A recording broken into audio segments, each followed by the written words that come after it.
Saludos, hoy les hablaré de una duquesa que está indirectamente relacionada con España. A pesar de ello, estuvo casada con un infante español, pero no por mucho tiempo. Lo que me gusta de su historia es que a pesar de todas las dificultades, encontró la felicidad. Así que allá vamos. Margarita de Austria, hija del emperador del Sacro Imperio Romano Germánico Maximiliano I, era una chica inteligente, alegre y guapa. Por los retratos que nos han llegado, parece una chica rubia, de labios carnosos y ojos misteriosos y astutos. Durante su vida Margarita de Austria se casó 3 veces, pero solo su tercer matrimonio fue feliz. Margarita de Austria nació en Bruselas en 1480. Cuando solo tenía 2 años, murió su madre, María de Valois. Maximiliano I comenzó inmediatamente a buscar un novio favorable para su hija. Como resultado, Margarita se convirtió en la novia del rey Carlos VIII de Francia, que también era entonces un adolescente. Como era costumbre en la época, la joven fue enviada inmediatamente a la corte de su futuro marido. La novia tuvo que adaptarse a las tradiciones francesas.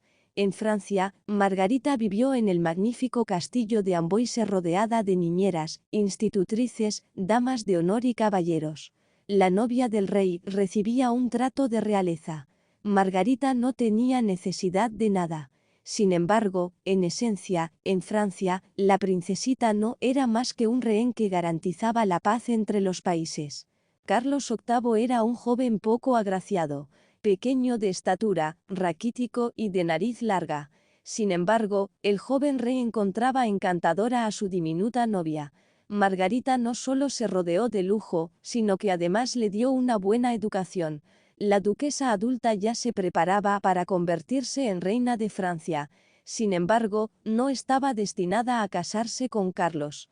La situación política en Europa había cambiado. La hermana de Carlos y su regente, Ana Beaujeu, decidieron que sería mucho más rentable para el rey casarse con Ana de Bretaña. Esta princesa tenía como dote territorios más interesantes para Francia que Margarita. Con cierto sentimiento de culpa y arrepentimiento, el rey Carlos envió a Margarita, a quien había considerado su novia durante mucho tiempo, a casa de su padre.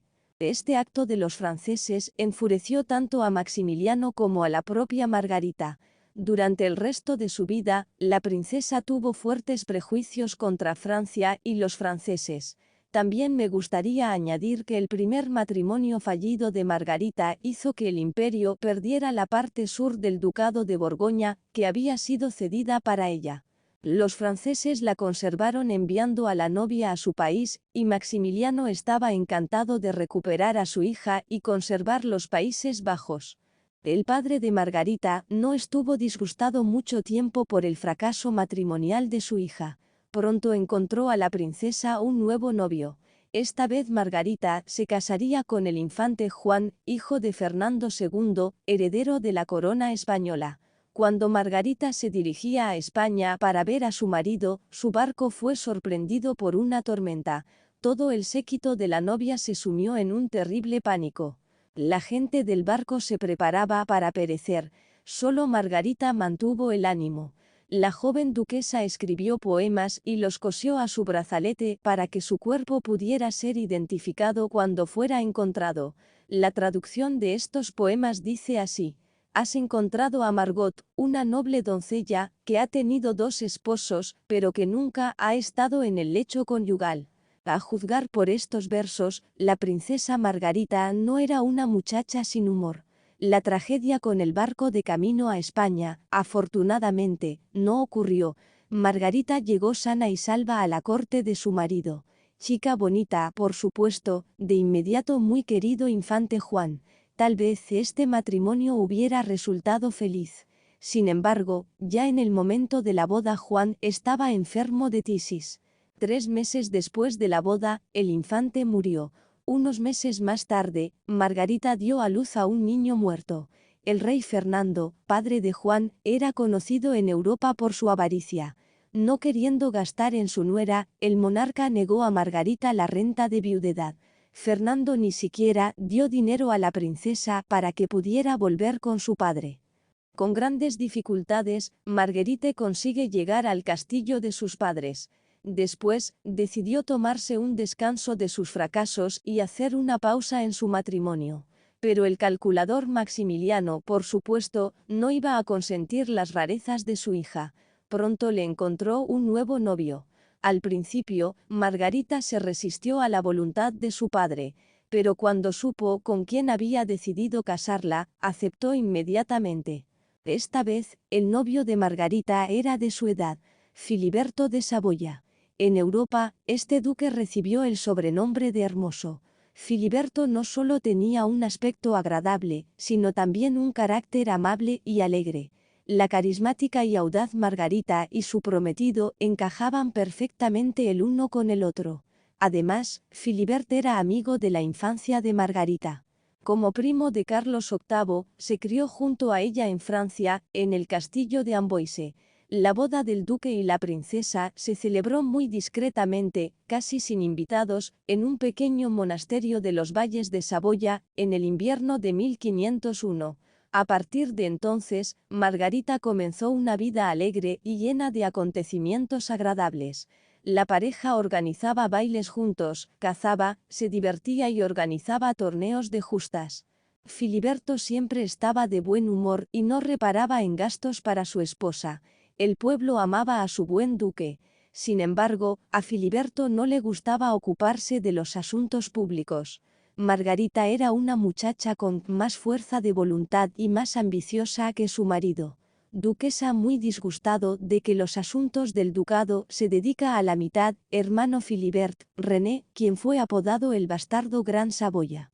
Finalmente, Margarita suplantó a René y tomó el control del ducado.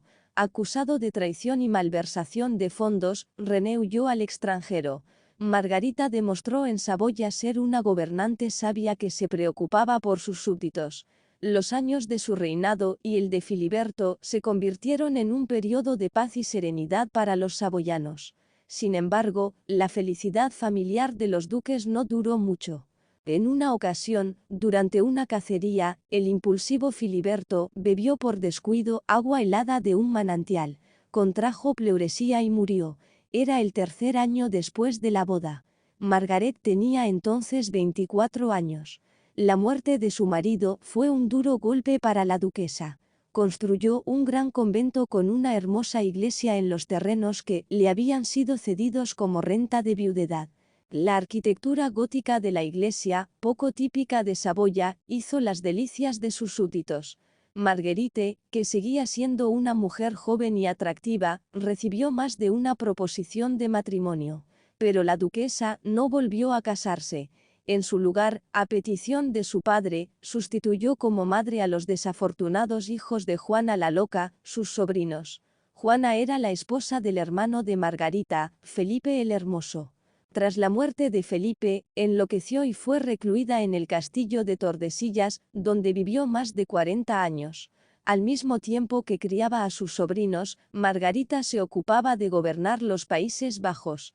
Cuando Carlos, sobrino de Margarita, creció, intentó librarse de la influencia de su tía y la destituyó. Sin embargo, Carlos V no tardó en darse cuenta de que Margarita era su consejera más sabia y volvió a nombrarla para gobernar los Países Bajos. La duquesa de Saboya permaneció en este cargo hasta su partida en 1530. En su lecho de muerte, Margarita nombró a Carlos V como su único sucesor. No sé a ti, pero a mí la vida de esta duquesa me parece realmente interesante. Si te ha gustado mi historia, pon un like y suscríbete al canal. Gracias por verme.